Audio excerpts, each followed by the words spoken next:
Bonjour et bienvenue sur Sobrecrate. Aujourd'hui, on entre dans l'atelier de la pensée scientifique avec Bachelard. La formation de l'esprit scientifique n'est pas une simple histoire des sciences. C'est une cure de désintoxication, celle de nos habitudes intellectuelles. L'objectif est d'afficher, quitter les images qui nous charment pour les concepts qui nous arment. Nous tâcherons dans un premier temps d'entreprendre l'étude du discours préliminaire et du premier chapitre de l'ouvrage. Déjà, le titre. La formation de l'esprit scientifique. Tout est là. La science n'arrive pas d'un coup, elle se forme par rupture, rectification, apprentissage. Mais n'oublions pas le sous-titre. Contribution à une psychanalyse de la connaissance objective. La psychanalyse en un sens large concerne l'enquête des motifs cachés qui orientent nos croyances. Chez Bachelard, on ne psychanalyse pas des personnes, mais des manières de connaître. On décèle et on neutralise les impulsions imaginaires qui parasitent l'objectivité. Dit-il, trouver l'action des valeurs inconscientes à la base même de la connaissance empirique et scientifique. Rendre géométrique la représentation, voilà la tâche première où s'affirme l'esprit scientifique. C'est donc faire passer la pensée de la description pittoresque à la mise en forme opératoire. L'idée directrice est simple, la science avance contre elle-même, contre ses propres évidences premières, pour organiser l'expérience par des schémas, puis par des constructions abstraites. L'objectif est la tâche de l'esprit scientifique. L'esprit scientifique est l'esprit qui rectifie. Il n'accumule pas des faits, il questionne, modélise, mesure, dément les évidences communes par des dispositifs qui les mettent à l'épreuve. Une expérience scientifique, dit-il, est une expérience qui contredit l'expérience commune. Elle s'ouvre sur une perspective d'erreur rectifiée. La conséquence est simple, penser scientifiquement, c'est apprendre à se déprendre, s'arracher aux images, aux mots trop pleins, aux utilités immédiates pour construire l'objet de connaissance. Donc le but de l'ouvrage apparaît simple. Bachelard veut montrer le destin grandiose de la pensée scientifique abstraite. L'abstraction n'alourdit pas la science, elle l'allège, elle la dynamise. Il le fera par une mosaïque d'exemples précis, sans tableau d'ensemble figé, pour suivre au ras des cas la marche réelle des découvertes. Pour cela, il distingue 3 âges de la pensée scientifique. L'âge dit pré-scientifique, qu'il préconçoit de l'Antiquité jusqu'au XVIIIe siècle, où en réalité c'est le primat des images et des qualités sensibles qui fait foi, le chaud, le froid, le sec, l'humide. Les explications par des finalités, par des analogies, une tendance au substantialisme et parfois à l'animisme. La preuve reste largement picturale ou verbale. L'observation commune tient lieu d'expérience. L'alchimie, la physique pittoresque ou la tradition aristotélicienne fournissent des cadres explicatifs riches d'images. Le feu monte vers le ciel pour rejoindre son lieu naturel, mais pauvre en opération. Peu de mesures, peu d'appareils, peu de mathématisation. Le réel est encore pensé comme une nature parlante que comme un objet construit. Puis vient l'âge scientifique classique, du XIXe siècle au début du XXe. Un tourment qui va être marqué par l'expérimentation réglée et la mesure. On va multiplier les instruments, les séries, les protocoles. La consigne est de géométriser les phénomènes, les courbes, les surfaces, les diagrammes, les champs. La chimie de Mendeleïev incarne parfaitement ce moment où la science classique ordonne les phénomènes par des schémas quantifiés et opératoires. La table périodique n'est pas seulement un inventaire, c'est un diagramme fait de lignes et de colonnes qui géométrise le chimique en le rangeant selon des régularités mesurables. La table de Mendeleïev est une forme régulière qui rend intelligible la diversité chimique en la soumettant à une architecture rationnelle et à des protocoles réglés, exactement ce que Bachelard appelle l'idéal classique de simplification. La pensée cherche des formes géométriques adéquates qui simplifient et stabilisent les faits. L'idéal simplicité guide encore l'intelligibilité. Puis vient, à partir de 1905, le nouvel esprit, une rupture de l'intuition commune et un dépassement de la simple géométrisation. La relativité générale d'Einstein déforme les concepts primordiaux, espace et temps, et la mécanique quantique impose des cadres hautement abstraits. Les modèles théoriques ne reflètent plus la réalité sensible, ils l'ordonnent et la produisent expérimentalement. L'abstraction n'est plus un luxe, elle devient la condition d'accès au réel, souvent en polémique avec l'intuition première. Toutefois, Bachelard rappelle que ce triptyque est un schéma. Dans un même esprit coexistent souvent ces trois états et l'important est plutôt la dynamique de rectification qui nous fait passer des images aux constructions conceptuelles. Ce triptyque est trop grossier pour lui parce que la réalité psychologique de la recherche est plus complexe. Il y a donc une nécessité d'une reconstruction incessante de son propre savoir. De cette idée vient la loi des trois états dits cognitifs. Il distingue en effet trois états de l'esprit, non pas historiques mais ici cognitifs. L'état concret. L'état concret, premièrement, c'est l'esprit qui fait confiance aux images et aux qualités sensibles. La nature parle, les analogies s'enchaînent et l'on croit voir des explications dans l'évidence immédiate.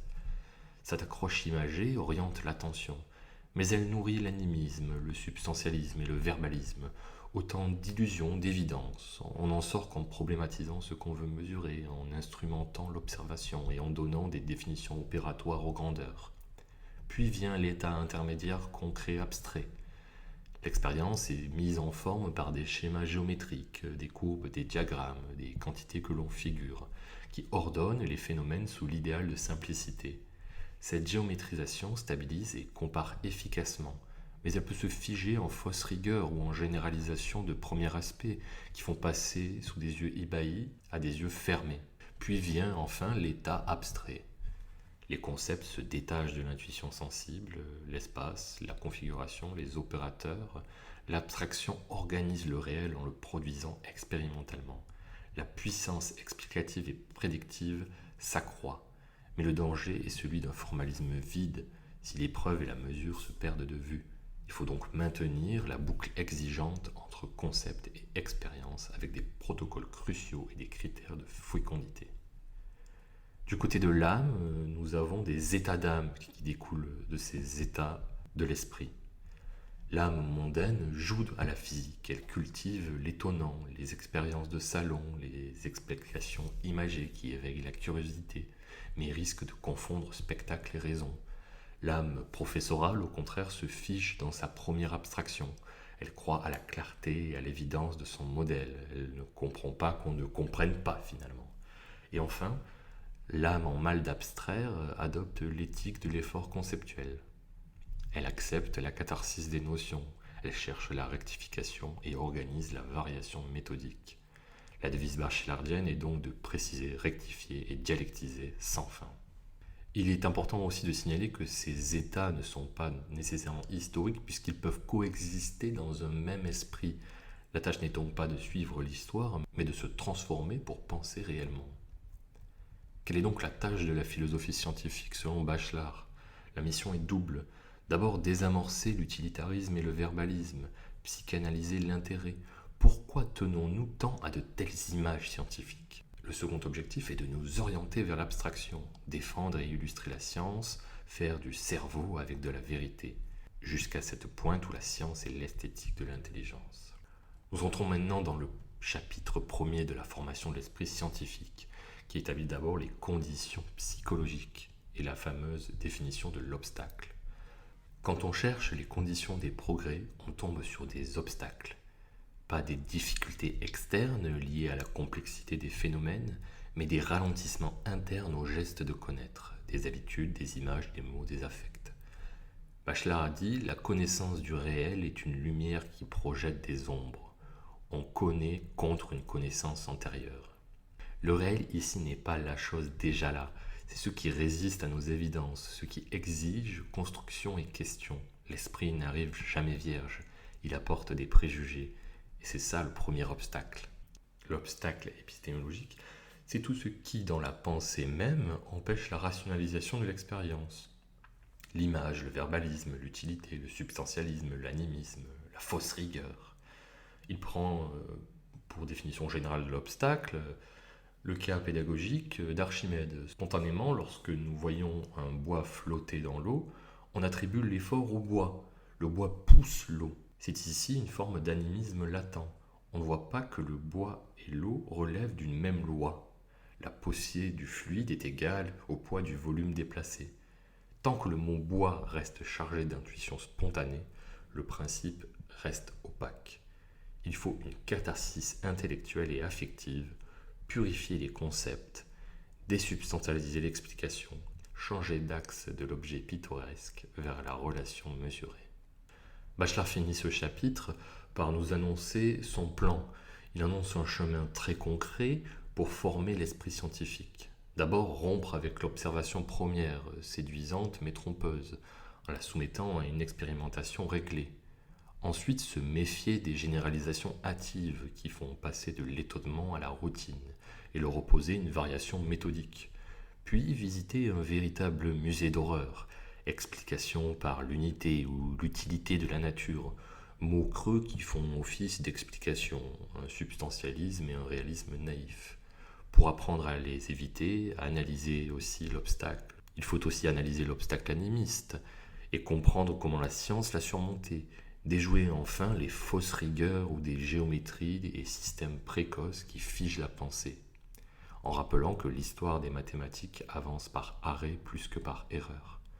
Au terme, il propose une éthique de la connaissance, psychanalyser ses fausses valeurs et sans fin préciser, rectifier, dialectiser. Bachelard apprend à désapprendre, sortir des images qui rassurent pour entrer dans des concepts qui opèrent. La science n'est pas l'ennemi du réel, elle en est la forme la plus exigeante. Merci d'avoir écouté Sobrecrate. C'était Bachelard et la formation de l'esprit scientifique, de l'image au concept. Nous parcourrons étape par étape l'ouvrage et la description de ces obstacles que l'on doit pouvoir surmonter. À très vite, merci.